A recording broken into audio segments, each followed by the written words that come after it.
Is September 2023, so naturally, we have already found ourselves in the middle of an election campaign season that's way longer than it probably needs to be. More than a year before the 2024 presidential election will be held in the US, we've already seen our first debate on the Republican side, with candidates vying for the attention and for clout, all in an effort to grow a following among voting and donating Americans. But do debates still matter in a polarized American political system? Hello and welcome to the Modern Context Podcast.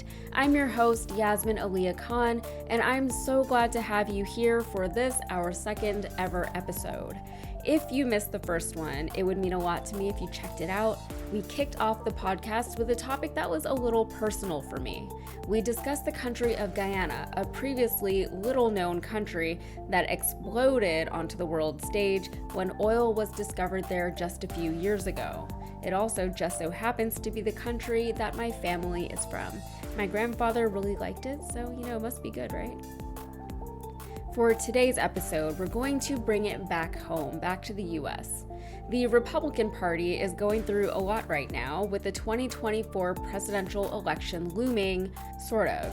It's still pretty far off, but with the safe assumption being that the incumbent president will secure the 2024 nomination for the Dems, the question on everyone's mind is, who will the Republicans back this time? Now, I don't know the future any better than the rest of you, but there is little doubt in my mind that it will be Donald Trump for the third time. The guy's never won a popular vote, and he is racking up indictments and court fees, but if the GOP picks anyone else, I will be very, very surprised. But who knows? Not me. A lot can happen in a year plus, but as far as the Republican playing field goes, it's less than impressive. As is usually the case this far out from an election, the candidacy race is bloated with the likes of whom we can probably safely assume won't be too much cause for presidential concern. With the candidates, with the notable, but again not surprising exception of Trump taking their first debate stage last week, it went about as well as it was going to go. So, full disclosure, I didn't watch it.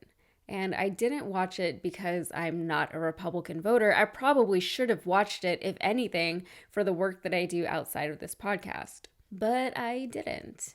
And I usually don't. And let me tell you, I love to skip a debate. I've been doing it for years. And the reason for that is simply I'm not sure what their actual value or even what their purpose is anymore. Okay, let me clarify. I get that a lot of the candidates were gifted a literal public platform by participating in the debate. Perhaps they were able to reach audiences that they hadn't been able to up to this point, and there's value in that. We can all see how much Vivek Ramaswamy is enjoying his newfound notoriety, going viral for more than one outlandish comment he made during the debate and immediately following the debate. I also get that debates maybe once did have a purpose. I'm just saying that in a nation that's become so incredibly partisan, do political debates even matter? What did I miss out on by skipping the debate, apart from Chris Christie and his sick burns? Did any of those candidates say anything we haven't heard before? Did their messages and stances on issues actually differ much from each other's? I heard Nikki Haley made a few off-the-book comments, and sure, I'll give credit where it's due. I saw Ron DeSantis attempt to smile, and it was, it wasn't for me. Other than that, though, I feel like I got the gist of it from news reports and from watching clips. And no, I don't feel as though I missed out on much of anything. But it did get me thinking about the function of not just debates, but also language in our culture. Do debates matter in a politically polarized nation? How effective are they at swaying people from one side to another? Are they good representations of the candidates? And more specifically, and more importantly, is debate performance reflective of actual governing abilities? Of course, we are going to start off with Socrates and his famous Socratic Method. According to the University of Connecticut, the Socratic Method was designed so that people would be able to use logic and their own existing knowledge of the subject matter and just of life to explore and validate different ideas. Now, to do this, they would ask questions, intentionally thought-provoking questions. And most of us probably do this naturally when we're trying to understand something, or even when we're trying to understand how we feel about something, or why we feel a particular way. Someone using the Socratic method would take the time to ask questions, either of themselves or of another, and then they would take their time and deliver thoughtful answers to each question. For example, you could ask for clarification or elaboration on certain points. You could ask for the specific definition of a word when it's used in a certain context. You could maybe ask for examples, future implications, counterpoints, etc. And you would keep going until you finally ended up somewhere that you're happy with. Now, some could argue that the method is somewhat similar to playing the devil's advocate, and yeah, there is some of that there, but I think the Socratic method goes a bit deeper than that, and it's done with the intention of understanding, not just, being annoying. With the Socratic method, you're not necessarily looking things up or Googling anything as you ask and answer these questions. You're answering as best you can before seeking outside guidance or direction, essentially drawing on things like logic, ethics, and morality to guide you.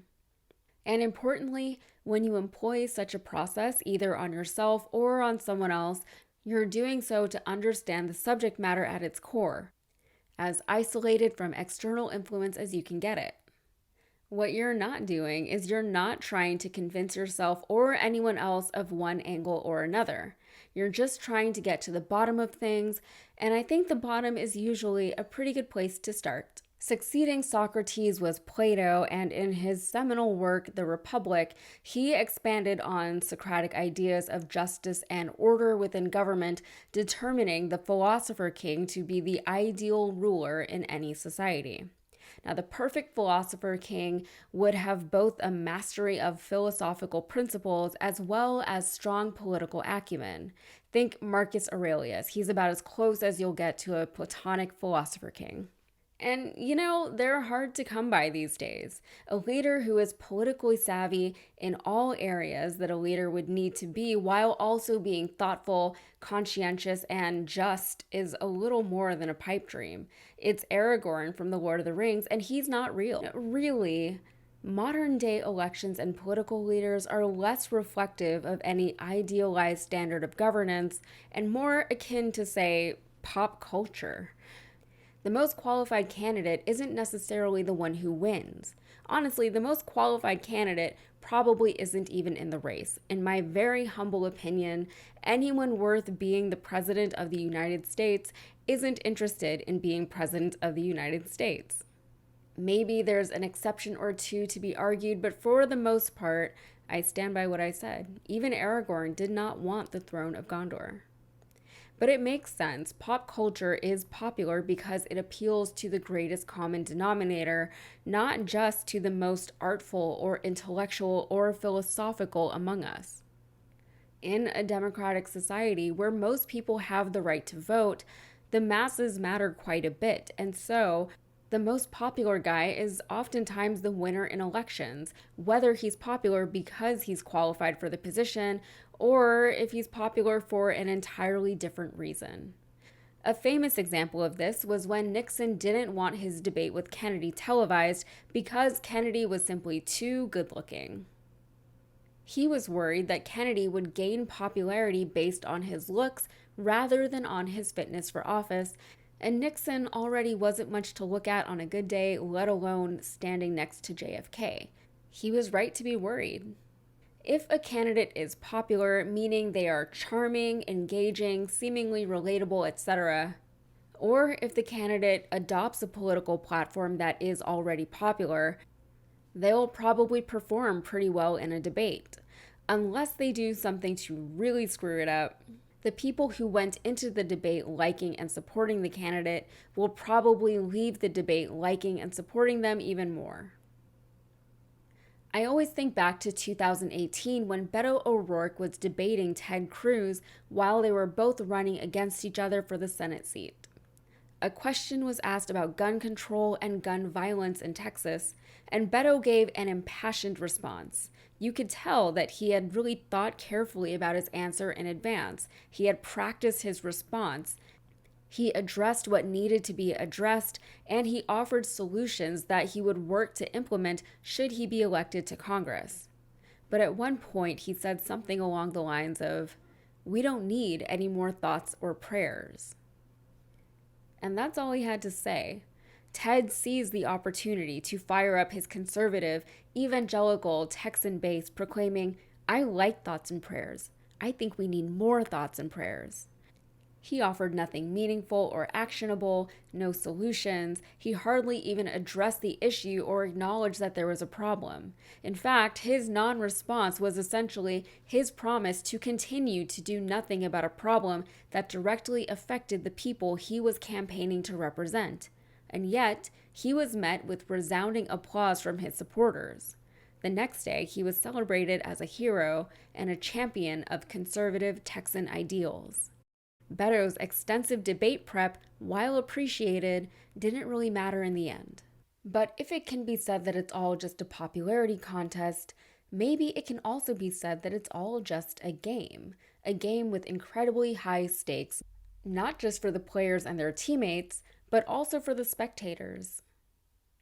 Former NBA player Kareem Abdul-Jabbar wrote a piece for the Daily Beast following the Republican debate in which he called political debates, quote, "good theater, bad politics."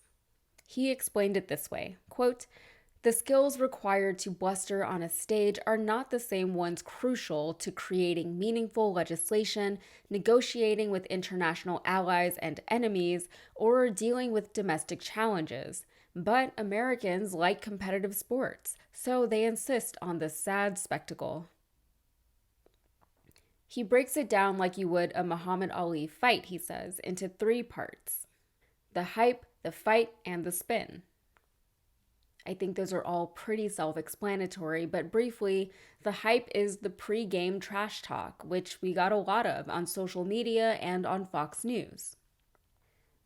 In this particular debate, part of that hype was whether or not Trump would show. He didn't. The fight is the debate itself, and the spin is the aftermath, which happens across the political media spectrum.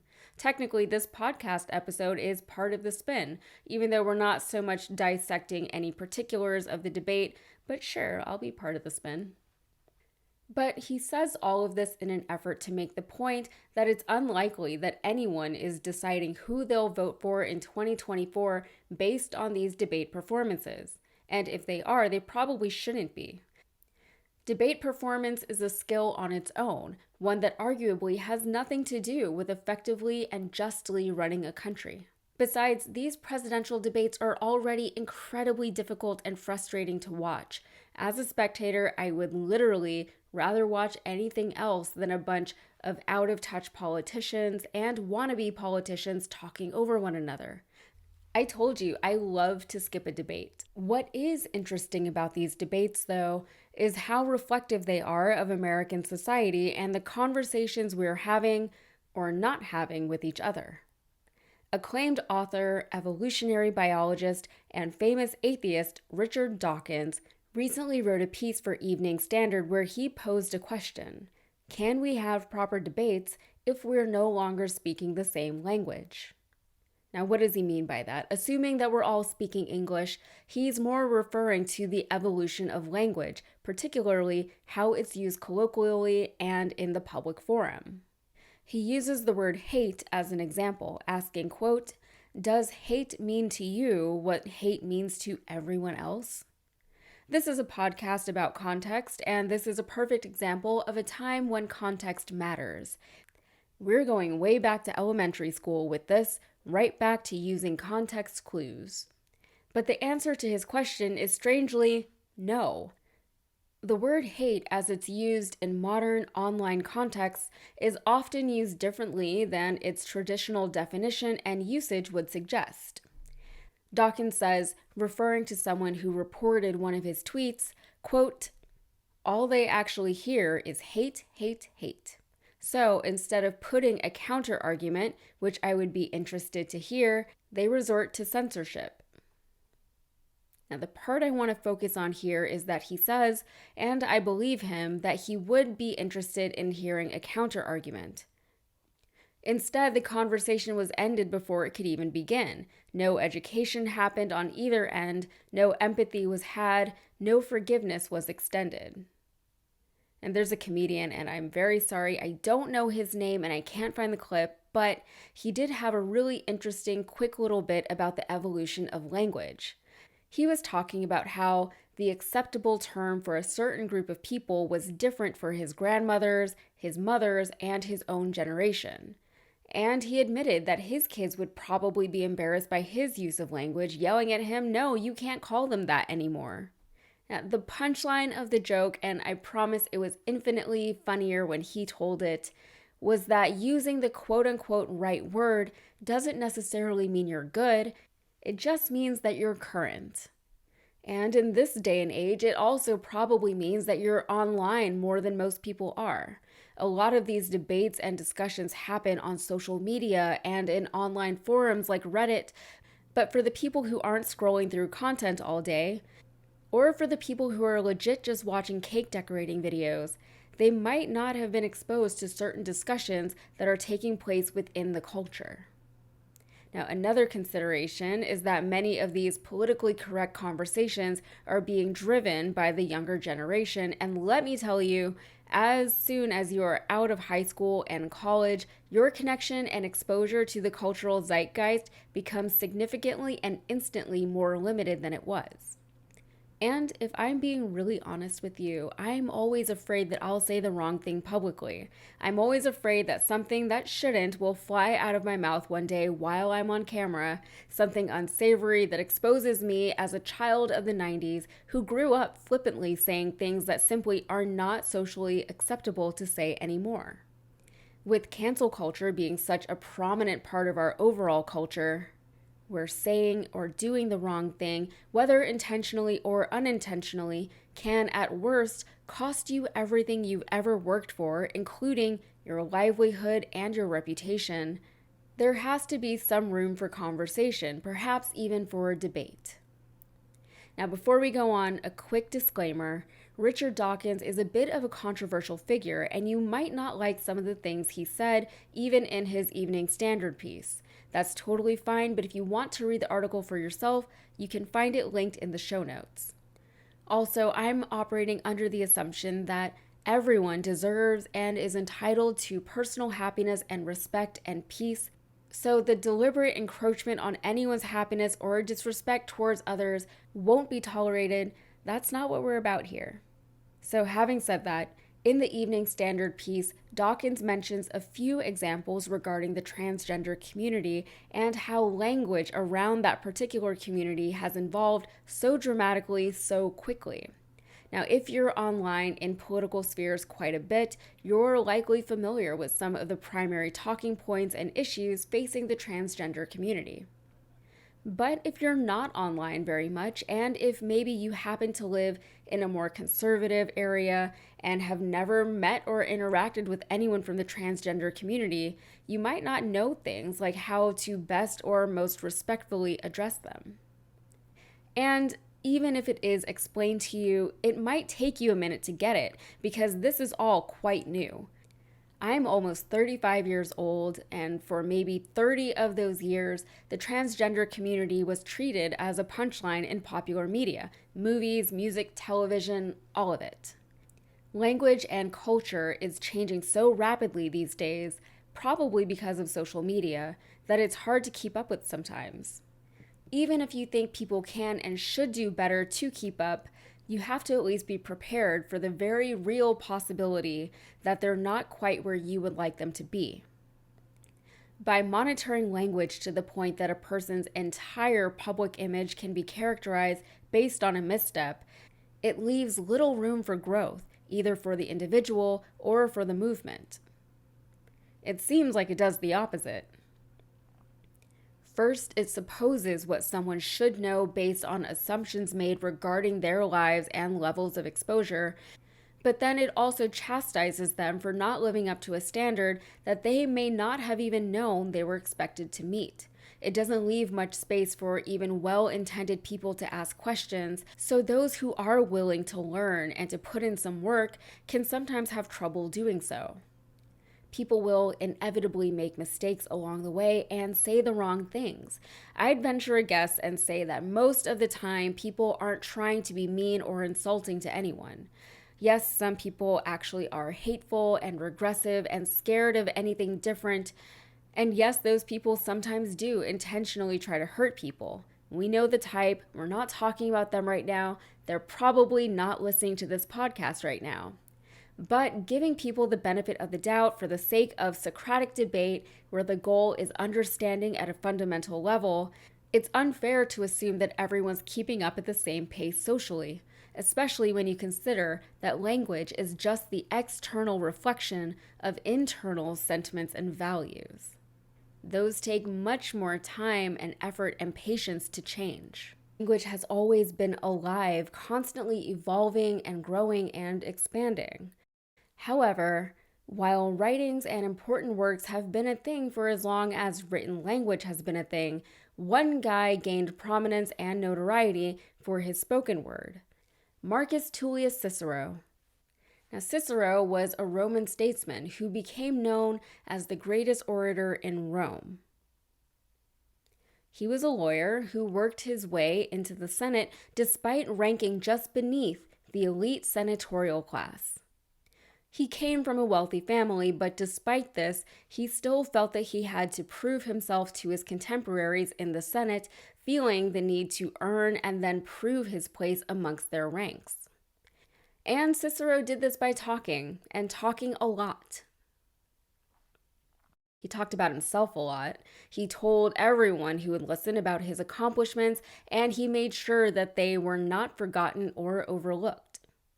He talked a lot, but he also spoke incredibly well. So much so that he was then, as he is still to this day, revered for the impact he had on not just the development of modern language and by extension culture, but also debate. The art of debate, if you will. His skill with language was deemed to be so impressive that he is credited with influencing the way we use language today. Cicero used language as a form of expression and expressiveness, but also as a method of manifestation, speaking reality into existence by means of legal and political debate, and made the most eloquent and impassioned, linguistically clever, and linguistically interesting man win. Yes, ethics, facts, etc. were all assumed to be considerations when ultimately determining verdicts in legal and political proceedings, with a few notable exceptions that would actually get Cicero into quite a bit of trouble. But for Cicero, the trials and debates were simply the performance arena, where skilled and learned men could hone their craft in front of a live audience of noble and intellectual men, their respected equals. Let the mindless masses cheer in the gladiator stadiums for violence, melee, and death. Brute force and even cognitive brutality was seen as a lesser and more base art form. Again, it was pop culture, but only the truly thoughtful and the truly cultured could appreciate the art of the debate. Cicero eventually found himself exiled and later assassinated, kind of because he talked too much. He made a lot of enemies in high places by doing so, but while he might have been disliked by members of the elite ruling class, especially Mark Antony, he was adored by the masses. At one point, he had earned the title of Pater Patriae, or the father of the country, a title that hadn't been bestowed on anyone for over 300 years by the time it was given to Cicero. So for a man who transformed language and debate, and for a man who was heavily influenced by the Greek philosophers, including Socrates and Plato, with all of this intellect, cleverness, and Socratic reasoning elegantly packaged in the pursuit of justice, mistakes were somehow still made, sometimes big ones. It begs the question, in the debate arena, assuming the two opponents were operating by the same set of rules, ethics, and facts, how can the two possibly come to support and defend opposing sides of the same question? How can two people come to two different conclusions in a controlled debate? Perhaps the answer lies in motive. We know that Cicero used to take on difficult cases as a trial lawyer, cases that his colleagues didn't want to touch for one reason or another. Whether he did this for notoriety, he did, or to challenge himself, he did, and perfect his argumentative use of language, he was successful. He earned a reputation for being a man of great words, the best words. When he spoke, people listened. When he wrote, people read. And he basked in all that glory that was shone upon him. He reminded people of just how glorious he was, lest they dared to forget. He had worked hard for that reputation, and he had worked doubly hard to earn his place in the Roman Senate, eventually becoming one of the most noble, respected, and powerful men in Rome, the world's most noble, respected, and powerful empire. Bringing this into modern context now, well, some are keen to compare Trump to Cicero in terms of his bravado and braggadociousness, etc. They were both governmental outsiders, but both came from wealthy families. Both understood that they would have to be their own cheerleader, oftentimes to the point of public irritation. Both were disliked by the political establishment, and both, despite being far wealthier than the average citizen, somehow convinced the populace that they were just one of them. And bear with me on this one. Some could say that both men used their mastery of language to further their personal and political goals. Now, others would say comparing one to the other is giving one more credit than is due. The great Covfefe isn't exactly akin to Rome's greatest orator, but Trump was able to use social media in a political campaign in a way that this country had never seen before. He inflamed social discussions, intentionally using divisive rhetoric and taking controversial stances. And in so doing, he remained top of mind for his supporters and opponents alike. He made himself utterly unavoidable, eventually burrowing himself deep in the government elite. Now, obviously, the two men differ in a million other ways, but for the sake of this particular discussion, I will leave it there. What it all seems to come down to is marketing, or maybe more like PR. Edward Bernays is referred to as the father of public relations. He was the original Don Draper, an ad man who was really more of a propagandist. In fact, he wrote a book called Propaganda, and the Nazis eventually adopted his techniques in their infamous propaganda campaigns. Now, through his work, Bernays convinced the American people of what they wanted, what they believed in, how they behaved, and most importantly, how they spent their money. And to do this, he would spin the narrative. For example, he wanted more women to start smoking Lucky Strike cigarettes, even though it was deemed unladylike and unattractive to do so at the time. So to do this, he capitalized on the women's liberation movement and marketed the cigarettes as symbols of female empowerment. He created the modern all-American breakfast, which I think we can all objectively say is not the healthiest thing in the world, but he had a client who wanted to sell more bacon. He also employed what he called psychological warfare in order to garner American support for the war, understanding that American public opinion could be swayed by employing basic tenets of psychology. Now, he didn't necessarily see what he was doing as a bad thing, neither did Don Draper. Bernays believed that propaganda could be used on a population for good, to convince people to support a good thing, in which case its use was not only justified but encouraged. He understood herd or mob mentality, and he understood that it was better to have the mob on your side than not. Still, he was instrumental in the United Fruit Company's exploitation of Guatemalan workers, and he developed the messaging behind the US-backed coup of the quote-unquote Banana Republic. His client was the United Fruit Company, and his job was to make them money. So he employed a propaganda campaign that painted the exploited Guatemalan workers and farmers as communists, giving the United States government just cause and enough public support to suppress the burgeoning workers' movement by force. Now, whether or not suppressing a workers' movement into obscurity and plunging a nation into decades of civil war and instability is a good thing is arguable. Even convincing a population to do things that you know are bad for their health is, to put it nicely, morally ambiguous. Again, it depends on your motive. The Red Scare that drove public support for the military's actions in Guatemala was largely fabricated by Bernays. But if his goal was corporate profit, then in his mind, the means to that end were presumably justified.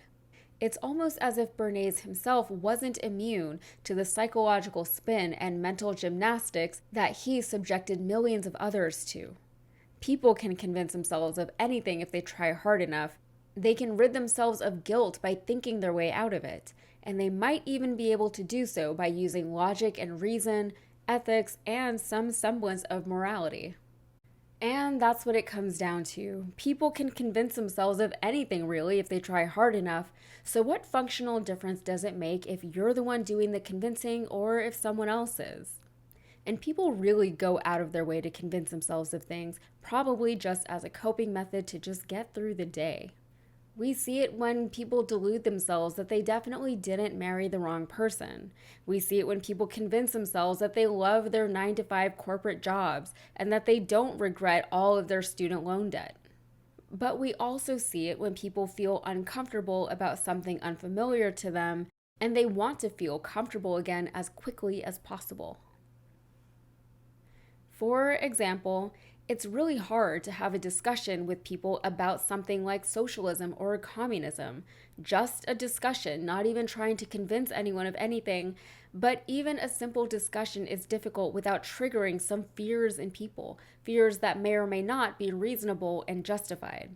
It's like they're afraid that they'll learn something that might require that they adjust their existing belief, and some people can't even deal with that possibility. Unfortunately for them, personal growth tends to happen in moments of discomfort.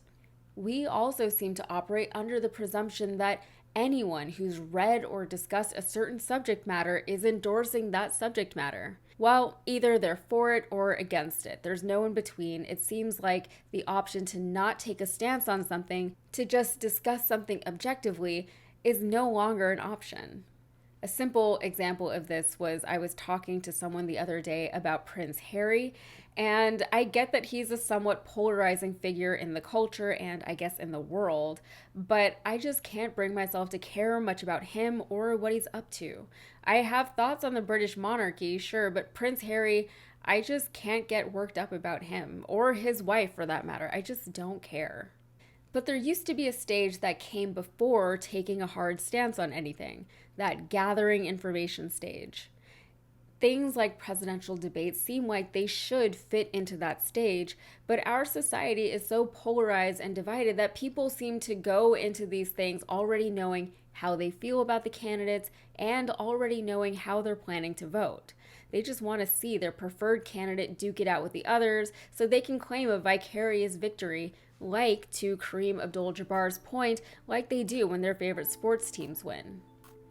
Also, with the abundance of information available to everyone today, I think it probably feels like we have a lot of information about a variety of subject matters, so we feel well-informed and well-rounded, but in reality, most of us just have a lot of tidbits of information.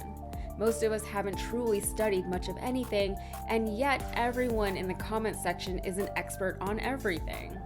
The difference between lots of tidbits and lots of actual knowledge comes down to depth of understanding, nuance, and supporting knowledge that can be called upon to illuminate different ways of approaching a problem or thinking about a topic. It's recitation versus critical thinking. You don't get much of the latter when your primary sources are Instagram reels, news reports, and yes, even podcasts. So we can all do better. I know I learned so much when I put these episodes together because before I can give you any tidbits at all, I have to do a ton of reading myself, and honestly, a bunch of it doesn't even make the final cut. Now, I'm not suggesting that you all go out and start your own podcast because honestly, it's a lot of work and who has the time? But I am encouraging you to keep exploring topics of discussion, even the ones that make you uncomfortable, and especially the ones that require you to question your own beliefs. And good luck to you all. Modern Context is a Rabble Babble production, produced by Brandon Morgan and recorded live in Houston, Texas. For Modern Context, I'm your writer and host, Yasmin Aliyah Khan.